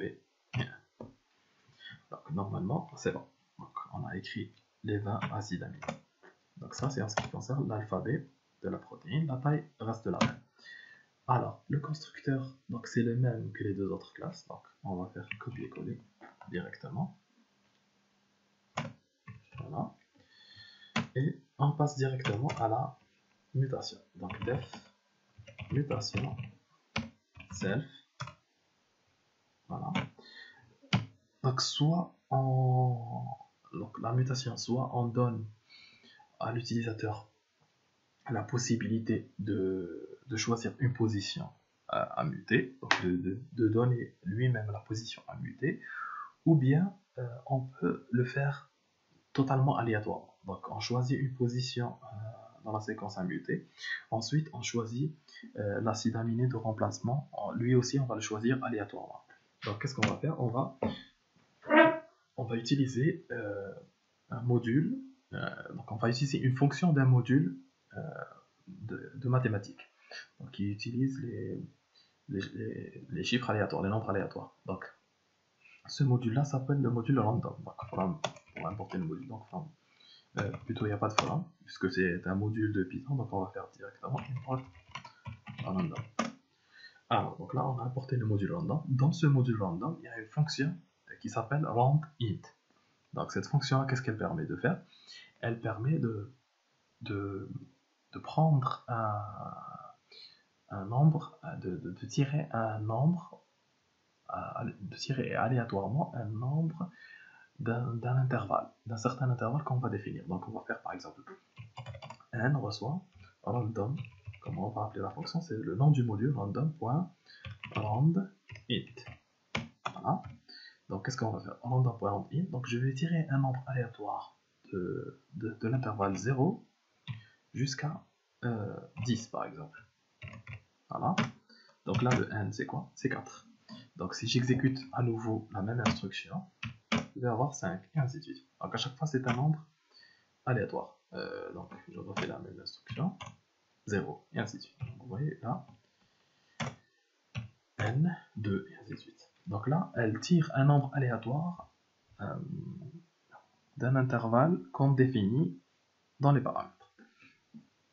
Donc là, qu'est-ce que je vais faire? Je vais utiliser cette fonction-là pour faire ma mutation. Donc je vais faire quoi? Je vais faire je vais prendre un nombre aléatoire, n, donc qui est la position à muter dans ma séquence. Donc je vais faire quoi? D'abord je dois importer le module, import, puisqu'on ne l'a pas importé au préalable. Donc import random. Ensuite, je vais faire quoi? N reçoit random.randint. Je vais lui donner quoi? Je vais lui donner 0 self.type. Là, par contre, c'est un intervalle. Ce n'est pas la même chose que le range. Donc là, vous avez randInt, il faut lui donner la position de début et la position de fin. Et la position de fin est comprise dans l'intervalle. Donc, de 0 jusqu'à self.type-1, ça veut dire jusqu'à le dernier caractère de la séquence. Donc je vais faire quoi?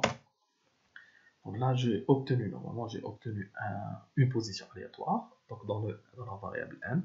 Maintenant, je dois aussi tirer aléatoirement la lettre qui va, ou bien l'acide aminé qui va remplacer l'acide aminé tiré auparavant. Donc, je vais faire quoi? Je vais le tirer à partir de quoi? Je vais le tirer à partir de l'alphabet, ici. Donc, à partir de cet alphabet-là. Donc, j'ai l'alphabet des acides aminés qui est là, dans ma classe protéine. Je vais faire quoi? Je vais faire, par exemple, je vais l'appeler n, reçoit random.randint. Je vais lui donner quoi? 0 jusqu'à self.alphabet.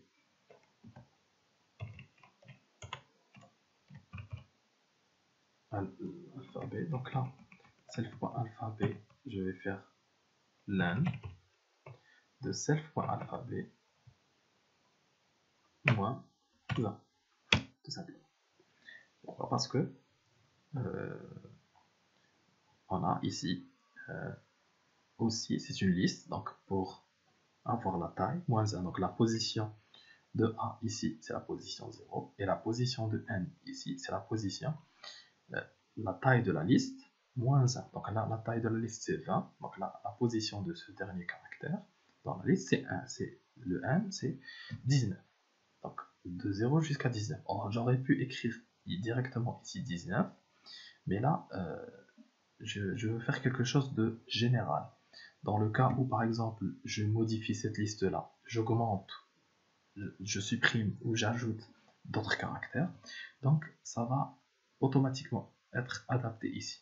Donc si par exemple j'ajoute un autre caractère, donc au lieu de 20 caractères, je vais avoir 21 caractères. Donc automatiquement, la longueur ici, moins 1, donc ce sera 21 moins 1, donc ce sera la position 20. Et donc, nous n'allons jamais tirer au sort la position, la dernière position de la liste. Et donc, on ne tirera jamais au sort la position 21 de la liste, donc le dernier élément de la liste. Alors, on ne pourra jamais le tirer. Donc ça, c'est en ce qui concerne le tirage au sort. Donc là, de cette manière, on le fera de façon générique. Donc maintenant, qu'est-ce qu'il nous reste à faire? C'est de prendre la position dans la séquence de la protéine et la remplacer par l'acide aminé de remplacement. Donc comment on va faire? On va faire self. Donc là, qu'est-ce qu'on doit faire? On ne peut pas remplacer. Donc, il y a un petit problème qu'on va rencontrer, c'est que si je fais self.séquence de n reçoit self.alphabet de m, normalement c'est l'instruction qu'on doit faire pour remplacer l'acide aminé à muter par l'acide aminé de remplacement pris aléatoirement à partir de l'alphabet. Donc là, si on fait ça, on va avoir une erreur. Donc, je vous montre un petit peu un exemple. Donc, suppose qu'on a une séquence, un petit exemple de séquence, par exemple, A, T, G, C, une séquence, n'importe quelle séquence. Donc là, j'ai pris une séquence d'ADN. Et si, par exemple, je fais, par exemple, S de, par exemple, je prends n'importe quelle position aléatoirement, de 3, je fais reçoit, par exemple, je la remplace par le caractère donc 0, 1, 2, 3, c'est le caractère C. Donc je le remplace par le caractère, par exemple, U. Donc là, bien sûr, c'est n'importe quoi, mais c'est juste pour faire le test. Alors, donc là, regardez, vous allez avoir une erreur qui vous dit que les objets STR ne peuvent pas supporter l'affectation, donc l'affectation d'item. Donc, item assignment, donc il ne supporte pas cette affectation. Ce qui veut dire quoi? On avait vu le cours que les chaînes de caractères sont des structures immuables. Ce qui veut dire quoi? C'est qu'on peut les manipuler, on peut accéder au premier caractère, au deuxième caractère, trouver un caractère, chercher un caractère, ou une suite de caractères dans une chaîne de caractères, et ainsi de suite. Par contre, modifier un caractère précis dans une chaîne de caractères, ce n'est pas possible. Donc comment on va faire ça? On doit d'abord faire quoi? Transformer la chaîne de caractères, la séquence qui est une chaîne de caractères, en une liste. Donc à partir de là, on pourra par la suite manipuler ou bien modifier un élément de la liste. Donc les listes, on peut les modifier. On peut modifier un élément de la liste, par exemple à une position donnée, par exemple à la position numéro 3, dans une liste qui contient 10 éléments. Donc le troisième élément, on peut prendre la valeur et la remplacer par une autre. Par contre, dans les chaînes de caractères, c'est pas possible. Pourquoi? Parce que c'est des structures en quelque sorte en lecture seule. On ne peut pas les modifier. Je peux juste lire les informations qu'il y a à l'intérieur, mais on ne peut pas modifier les informations à l'intérieur. Pour faire la modification, il faut transformer les chaînes de caractères les chaînes de caractères en une liste, faire les modifications et par la suite revenir vers les chaînes de caractères. Donc comment on va faire ça? On va le faire de cette manière. Donc d'abord, on va prendre par exemple une variable sec. Qu'est-ce qu'on va lui faire? On va faire la transformation de self.séquence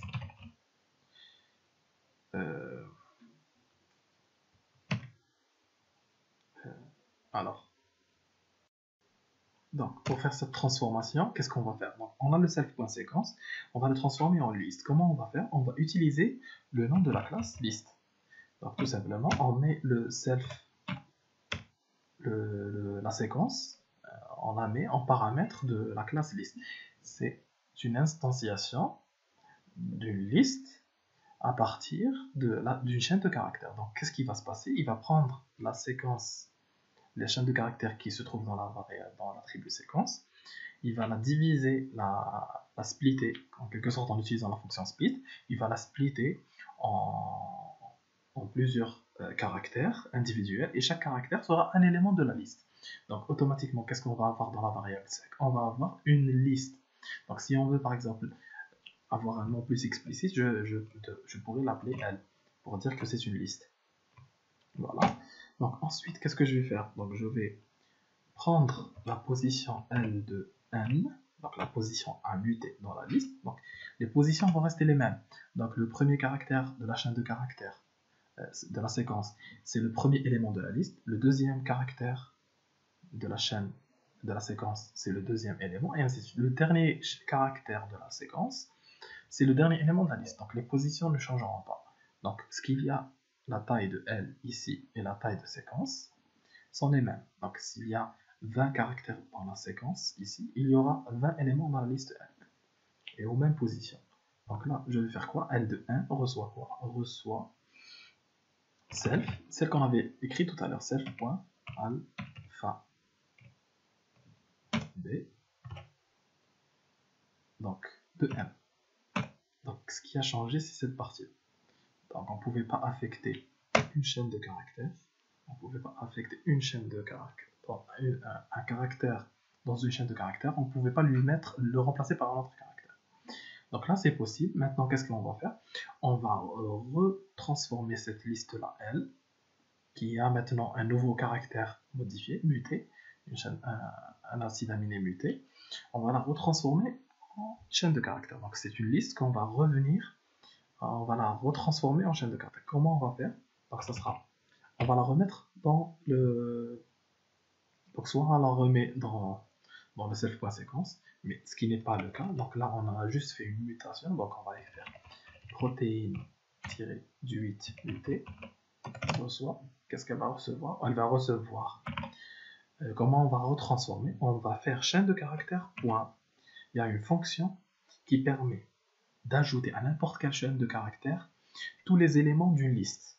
Bien sûr, les éléments de cette liste-là, ils doivent être sous forme de chaîne de caractères. Donc, chaque élément de la liste doit être sous forme de chaîne de caractères. Donc, on va faire join, la fonction c'est join, elle, automatique. Là, ce qui veut dire quoi? On va prendre join, qu'est-ce qu'elle fait? Elle va prendre tous les éléments de la liste L, et elle va les mettre, les ajouter, les concaténer à la chaîne vide qui est là. Donc c'est pour ça qu'on a fait chaîne vide.join. Donc .join, lui ajouter quoi? Lui ajouter les éléments de la liste L. Donc dans protéine mutée, qu'est-ce qu'on va trouver? On va trouver exactement la séquence qui était dans la variable, ou bien dans l'attribut séquence, avec seulement l'acide aminé qu'on a choisi aléatoirement tout à l'heure, ici, par N, qui sera muté et remplacé par l'acide aminé choisi dans l'alphabet, donc aléatoirement aussi, de cette manière-là. Et enfin, la dernière instruction qui reste à écrire, c'est return protéine mutée. Voilà, tout simplement. Donc ça, c'est en ce qui concerne la fonction mutation de la classe protéine. Donc là, on a terminé nos trois classes, donc la classe ADN, la classe ARN et la classe protéine. On a terminé les trois classes. Maintenant, on va écrire. Donc, qu'est-ce qu'on vous demande dans l'énoncé? C'est d'écrire un module exécutable. Donc, un programme. Donc là, le module qui est là, donc je le sauvegarde, fichier enregistré. Donc, il est enregistré quelque part sur le disque dur. Donc là, qu'est-ce que j'ai? J'ai un module, mais qui n'est pas exécutable. C'est juste un module qui contient la définition de trois classes, ADN, ARN et protéines. Donc ce module-là peut être utilisé par la suite dans un autre programme, euh, qui va vous permettre de faire des traitements sur des séquences, par exemple obtenir la transcription ou bien obtenir le complément et ainsi de suite. Donc que vous pouvez réutiliser par la suite. Mais là, comment on va rendre ce programme exécutable? Comment on va faire? On va le rendre exécutable en ajoutant une instruction. Donc on va ajouter une partie à la fin du programme, c'est toujours à la fin. Donc cette partie qu'on va ajouter à la fin sera toujours ajoutée à la fin. On ne met rien après cette partie-là. Donc c'est la dernière partie qui va être mise dans un module, dans un fichier Python. Donc on va la mettre à la fin pour rendre notre programme, notre module exécutable. Donc ce qu'on appelle programme par la suite. Donc là, cette instruction, c'est quoi? C'est une instruction un petit peu spéciale et il faudra l'apprendre par cœur pour ne pas se tromper. Donc c'est if 2-8, la variable name, 2-8. Donc vous voyez qu'il a sorti la variable. Donc voilà. Donc 2-8 name 2-8.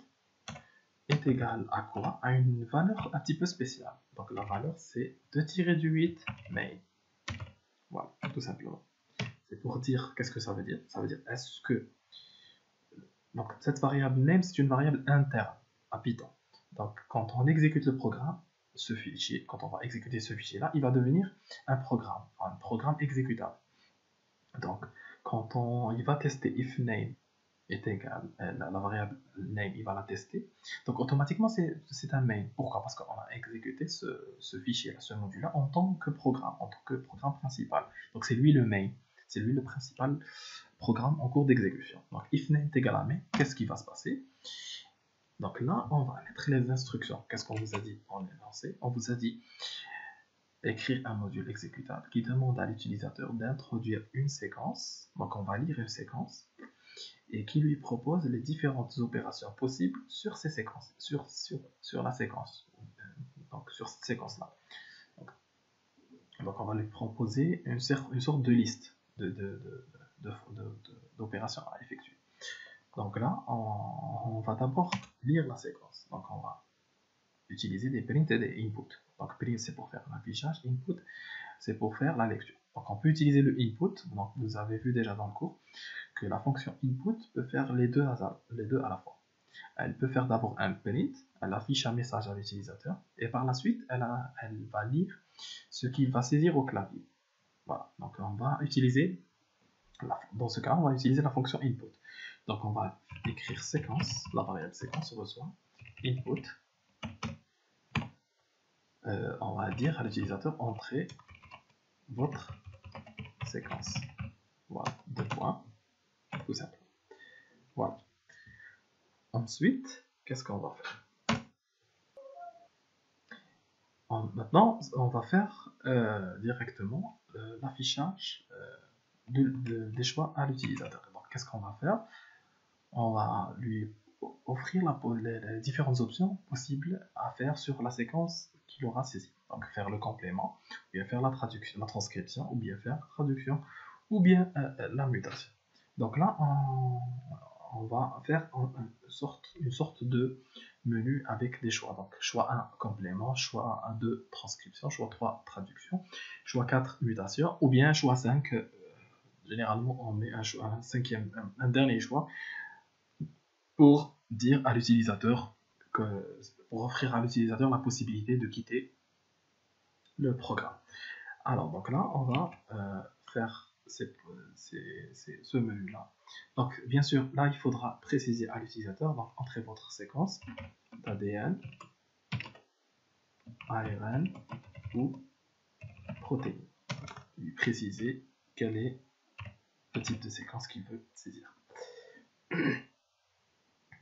Alors, donc là, on va faire un affichage de menu. Donc, d'abord, on va afficher à l'utilisateur des messages avant de lire son choix. Donc il faut bien sûr lui proposer des choses à faire. Donc on va lui proposer, lui dire que voulez-vous faire ou bien quelle opération voulez-vous faire. Donc on va afficher un message. Donc c'est pour ça qu'on va utiliser un print au lieu d'un input parce qu'on ne va pas lire directement la réponse.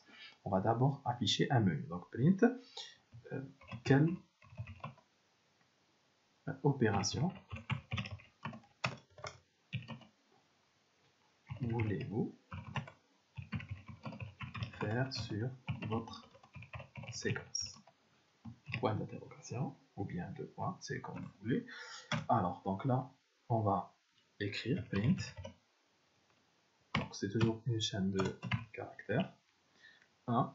Donc, on va lui dire faire donc, directement le complément. Donc, pas à chaque fois, on va pas répéter à chaque fois faire.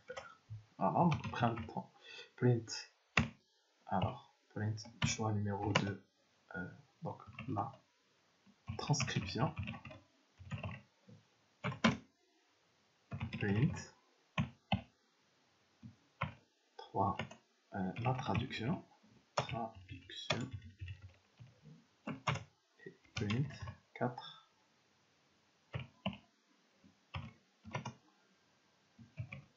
la mutation. Et comme on a dit, un cinquième choix pour lui donner la possibilité de quitter le programme. Donc peut-être il a saisi quitter le programme.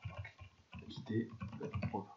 Peut-être qu'il s'est trompé dans la saisie de sa séquence, et donc il veut quitter le programme et le relancer à nouveau pour saisir à nouveau sa séquence.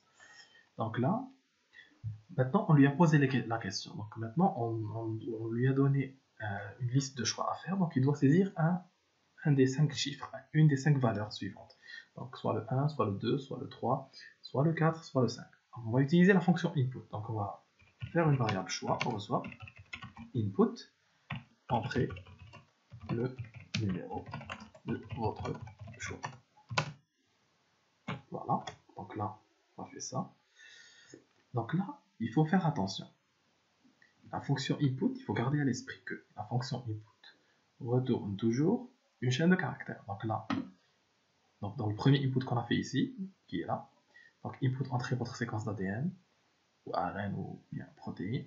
Donc qu'est-ce qu'elle va nous retourner? Elle va nous retourner une chaîne de caractères. Donc là, dans la variable séquence, qu'est-ce qu'il va y avoir? Il va y avoir une chaîne de caractères qui représente la séquence. Maintenant, en ce qui concerne la variable choix, nous, on lui demande de saisir un numéro. Donc, automatiquement, l'utilisateur il va taper sur un des 5 chiffres. 1, 2, 3, 4, 5. Pour dire à notre programme quelle est l'opération qu'il veut effectuer. Par contre, à la lecture de la valeur, la fonction input va retourner et va sauvegarder dans la variable choix, elle va sauvegarder une valeur non pas entière, mais chaîne de caractères, parce que c'est toujours le cas. Input, quel que soit ce qu'on saisit, que ce soit des chaînes de caractères, une phrase, un paragraphe, un chiffre, un entier, un réel, et ainsi de suite. Donc ça sera toujours considéré comme une chaîne de caractères. Donc, je vous fais un petit exemple rapidement. Donc supposons que on fait par exemple S reçoit input, entrer un mot. Voilà. On va faire ça. Donc là, il demande, donc il a exécuté la fonction input. Voilà. Donc on va saisir par exemple bonjour. Bonjour. Donc dans la variable S, il y a le mot bonjour. Donc, vous voyez que il y a les cotes. Donc vous avez les cotes ici et là. Maintenant, si je fais par exemple n reçoit input, entrer un entier. Donc là, j'ai oublié la parenthèse. Voilà. Donc, entrer un entier. Donc là, il me demande de saisir un entier. Donc, je vais lui saisir par exemple 18. Donc là, 18. Je saisis un entier. Donc là, normalement, dans la variable n, on suppose qu'on trouve un entier. Et regardez ce que vous avez ici.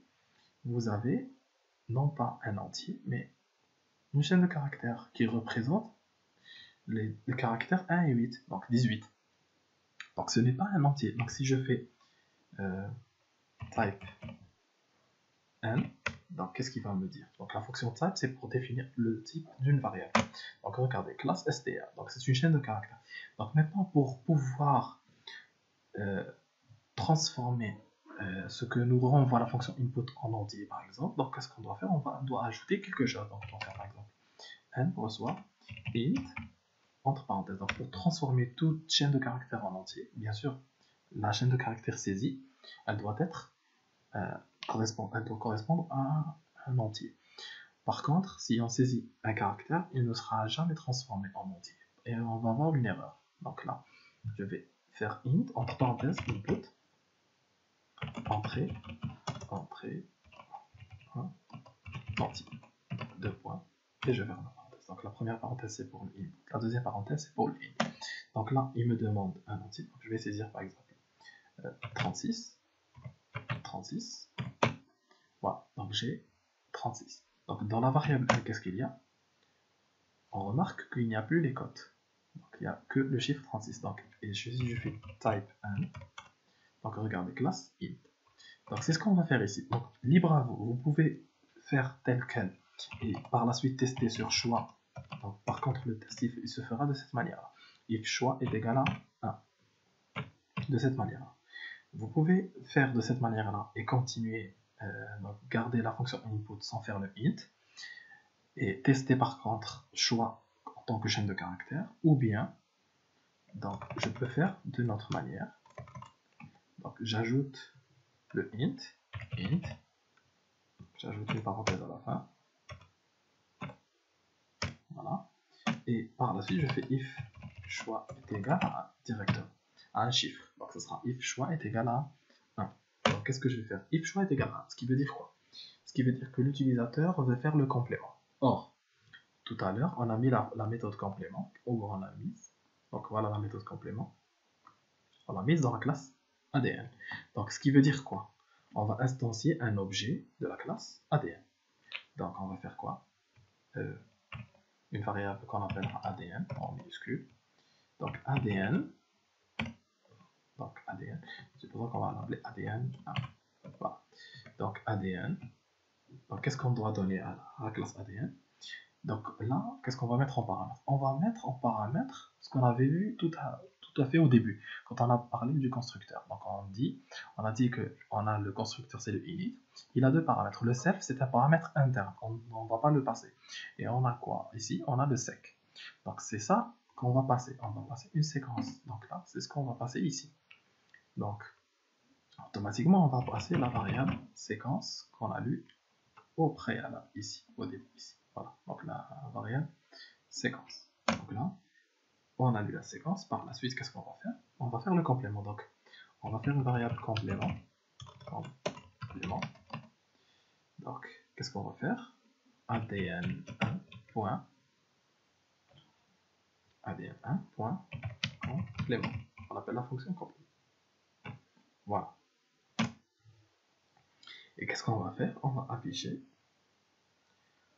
un message à l'utilisateur, lui dire que complément, ou bien le brin complémentaire, le brin complémentaire de votre séquence et le point. Et là, j'affiche complément. J'ajoute la variable complément. Donc là, c'est un petit quoi. Donc ça, c'est le premier test. If choix est égal à 2. Donc là, toujours, on teste avec des entiers, puisque on a fait la transformation. Ici, int. Donc, ADN2. Donc, la deuxième option, c'est quoi? C'est une transcription. Là aussi, la transcription, la forme. Donc, l'option 2, c'est la transcription. Donc, la transcription où on l'a mise dans la classe ADN. Donc là, on est sur la classe ADN. Donc, automatiquement, on va créer un objet ADN de la même manière que ça. Donc, ça va être la même chose. ADN séquence. Ensuite, qu'est-ce qu'on va faire? ARN, on va l'appeler ARN. ADN2.transcription. Voilà, fonction transcription.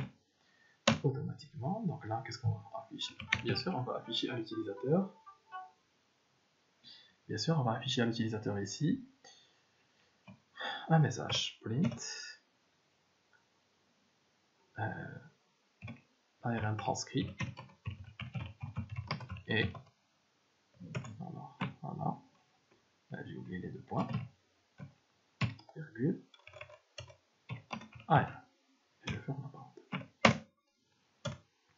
Elif choix est égal à 3. Choix est égal à 3. Transcrit est égal à... Voilà. Donc choix est égal à 3. Donc qu'est-ce qu'on va faire? On va faire la traduction. Donc la traduction, dans quelle classe on l'a mise? On l'a mise dans la classe ARN. La méthode traduction, on l'a mise dans la classe ARN. Donc qu'est-ce qu'on va faire? On va faire ARN. Donc un objet ARN reçoit un objet de la classe ARN séquence. Voilà. Qu'est-ce qu'on va faire? On va faire protéine reçoit ARN.traduction. Voilà, on va mettre traduction. Et on va afficher un message ici. Print la protéine traduite à partir de votre séquence et deux points protéine.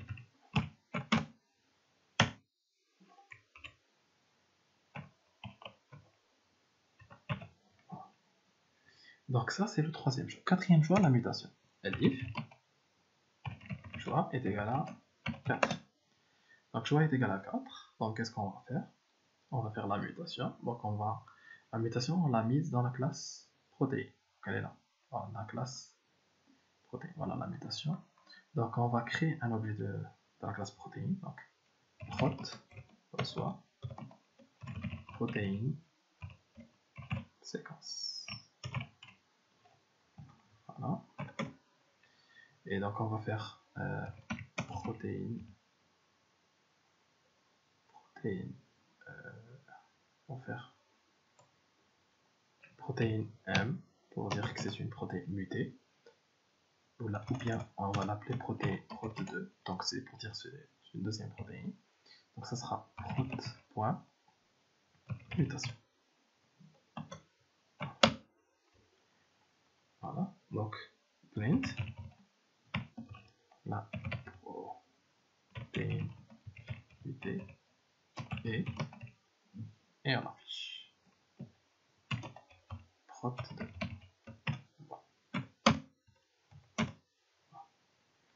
Maintenant, on a fait les 4 choix. Donc, le 5e choix, c'est quitter le programme. Donc, elif choix est égal à 5. Donc, on va lui afficher print au revoir.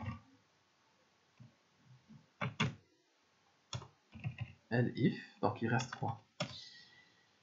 Il reste bon. Donc, print au revoir. Et bien sûr, dans le cas où l'utilisateur saisit une valeur non valide, donc qui ne correspond ni à 1, ni à 2, ni à 3, par exemple, il va saisir 6, qui ne correspond pas à notre plage de chiffres. Donc il faut lui sortir un message d'erreur. Donc ils vont faire else, deux points. Donc c'est pour tous les autres cas. Donc print, on va lui dire numéro de choix invalide. Ou bien choix invalide directement. Choix non valide.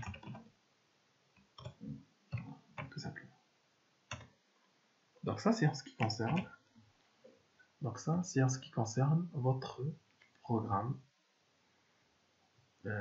qui contient les 3 classes ADN, ARN et protéines. Alors, nous allons essayer d'exécuter ce programme-là pour voir s'il n'y a pas d'erreur de programmation ou bien des erreurs sémantiques. Donc pourquoi? Parce qu'il y a des erreurs syntaxiques et il y a des erreurs sémantiques. Donc quand on fait de la programmation, on a les erreurs syntaxiques. Donc généralement, on trouve les erreurs syntaxiques là. Donc on va avoir les différentes erreurs. Donc en rouge, c'est des erreurs de syntaxe. Le warning, les oranges, ça sera des avertissements pour dire que il y a une erreur quelque part, et ainsi de suite. Donc là, si on parcourt le programme du début jusqu'à la fin, il n'y a ni erreur ni warning. Donc ça va. Il n'y a pas de problème. Maintenant, en ce qui concerne les erreurs sémantiques ou les erreurs de programmation, donc si on a bien programmé la chose, si par exemple on n'a pas une boucle infinie et ainsi de suite, donc ce genre d'erreur, ça se voit à l'exécution. Donc quand on va exécuter notre programme, donc on va exécuter notre programme ici dans la console et on va voir on va tester les différents scénarios. Donc on va d'abord saisir une séquence, on va par la suite faire le complément, par la suite on va retester à nouveau avec la transcription et ainsi de suite. Donc pour tester, pour exécuter le programme, donc il faudra appuyer sur la flèche verte qui est là, donc pour exécuter le programme, ou bien vous avez le raccourci F5. Donc entre parenthèses, il vous a mis F5, c'est le raccourci clavier. Donc soit vous cliquez sur le bouton, soit vous cliquez sur F5. Donc là, à l'exécution, voilà, c'est la partie qui est là qui va s'exécuter. Donc étape par étape, bien sûr. Donc je vous ai dit, c'est pour ça que on doit mettre le if name est égal à main à la fin de chaque module pour pouvoir rendre notre programme exécutable. Donc là, la première instruction, c'est celle-là, donc c'est le input. Qu'est-ce qu'il a fait? Il nous a affiché ce message-là, donc voilà le message. Donc on va saisir séquence de protéines, par exemple ATGCTA, ACA, voilà, TA. Donc là, qu'est-ce que je vais faire? Donc, j'ai cliqué sur Entrée, donc automatiquement, la séquence est dans la variable séquence. Alors donc là, il m'a affiché ce menu-là.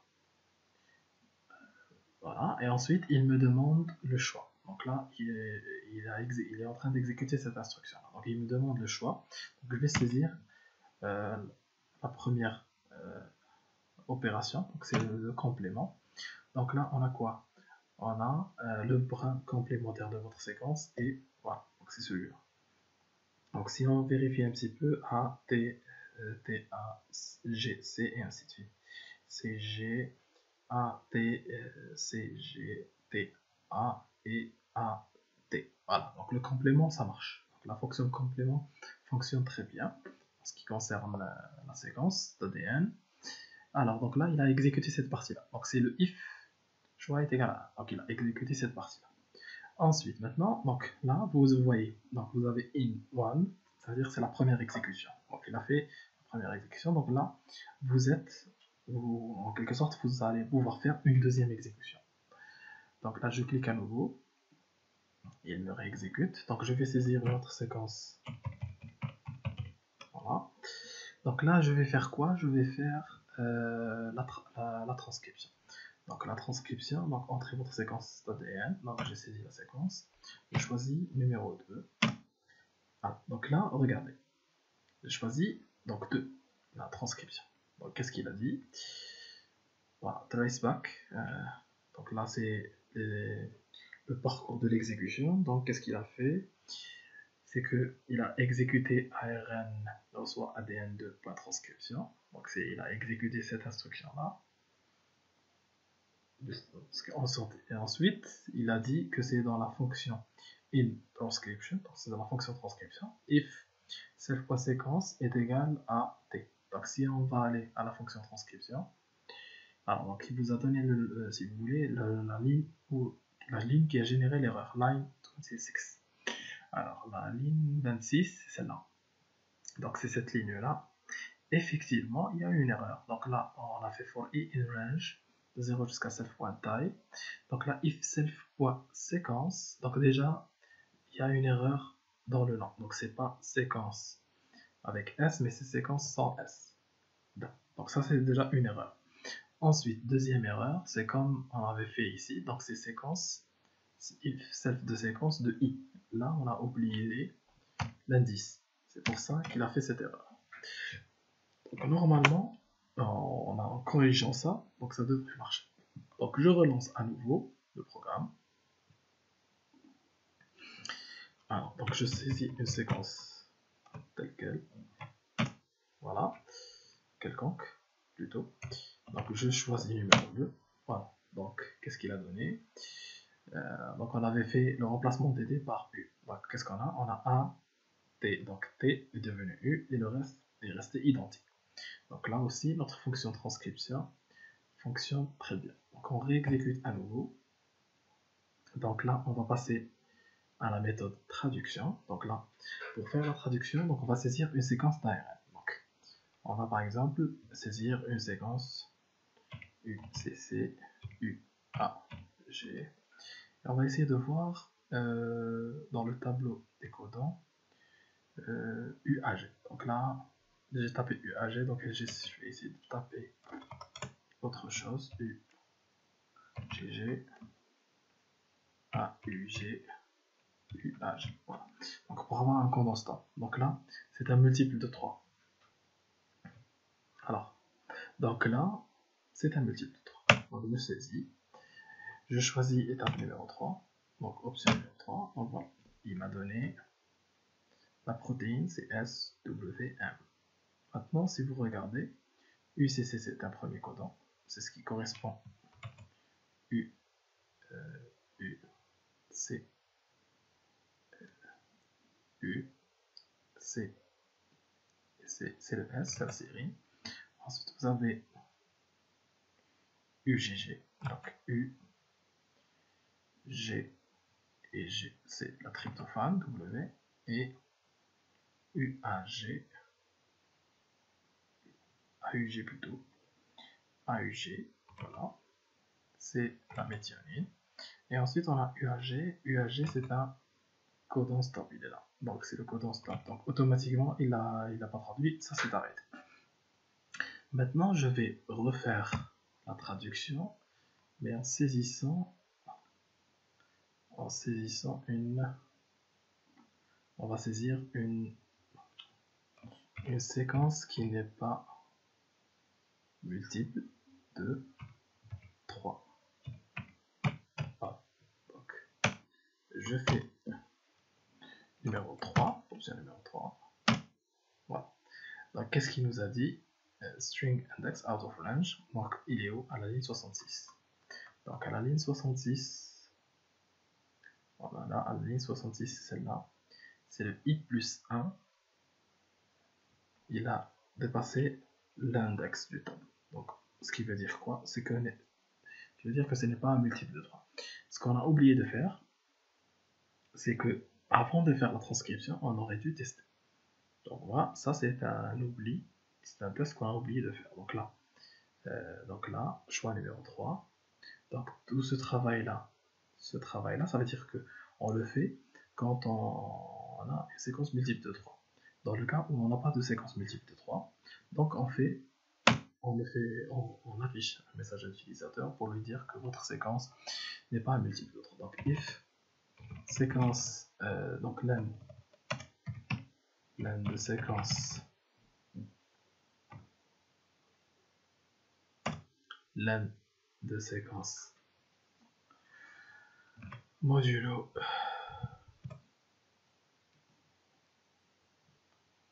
on va diviser la longueur de la séquence sur 3 et on va voir le reste, est-ce qu'il est égal à 0 ou pas. Donc c'est pour ça qu'on va faire le modulo. Donc len de séquence modulo 3, est-ce que c'est égal à 0? Si c'est égal à 0, ce qui veut dire quoi? Ce qui veut dire on va faire ça. Donc maintenant, petite astuce, si vous voulez indenter, donc là, les trois instructions sont à l'extérieur du if. Donc pour les faire rentrer d'un seul bloc, d'un seul coup, à l'intérieur du if, donc soit vous le faites instruction par instruction en utilisant la touche tab, tabulation, donc vous faites ça, ou bien, donc je reviens en arrière, voilà, donc ou bien vous faites l'indentation directement, donc soit en faisant ça, soit en faisant édition indentée, voilà, donc c'est en utilisant l'édition indentée ici, ou bien vous sélectionnez et vous utilisez directement la touche tab, voilà, donc il va indenter automatiquement tout le bloc que vous avez sélectionné. Else, donc c'est le cas de print votre séquence n'est pas multiple de 3. Voilà, tout simplement. Donc votre séquence n'est pas multiple de 3. Donc là, donc vous voyez que à travers les exécutions, on va pouvoir voir si on a des erreurs ou pas. Donc essayons une autre séquence. Donc alors, donc 3 plus 3, alors 3 plus 3 plus 1. Donc là, ce n'est pas multiple de 3. Donc on va utiliser ça. Donc on va essayer de faire la transcription. Donc la traduction, je veux dire. Bon. Regardez, on a eu le message, votre séquence n'est pas multiple de 3. C'est bon, ça marche pour ce cas aussi. Donc on va passer à la mutation. Donc on réexécute, on va lui donner une séquence de protéines, par exemple cette séquence-là. Voilà. Donc, par exemple cette séquence-là. Et on va faire la mutation en entrant le chiffre 4. Donc voilà. La protéine mutée, donc qu'est-ce qu'on a? Qu'est-ce qui a changé? Donc c'est le L qui est devenu P. Donc le reste, vous voyez, le reste est resté le même. P, M, G, T, A, S. Donc le reste, c'est la même chose, sauf que la première position qui a été mutée. Donc, si on réexécute à nouveau le programme et on utilise la même séquence, on va avoir une autre, puisque c'est aléatoire, donc on va avoir une autre position qui sera mutée. Donc si on fait maintenant une autre exécution pour voir le cas numéro 5 de quitter le programme, alors donc là, supposons on saisit n'importe quelle séquence, on lui dit 5, voilà, il vous dit au revoir. Maintenant si on exécute, si par exemple on saisit à n'importe quel chiffre, par exemple 8, donc il vous dit choix non valide. Voilà. Donc ça c'est en ce qui concerne la solution, le programme exécutable qui contient la déclaration des trois classes ADN, ARN et protéines. Donc les trois classes qu'on vous a demandé dans la première partie de les lancer. Et on va par la suite passer à la deuxième partie qui concerne le module l'utilisation du module BioPython pour faire à peu près la même chose. Donc par la suite, on va utiliser ce module-là et plus précisément, on va utiliser la classe sec pour faire à peu près la même chose qu'on avait faite avec les trois classes. Voilà.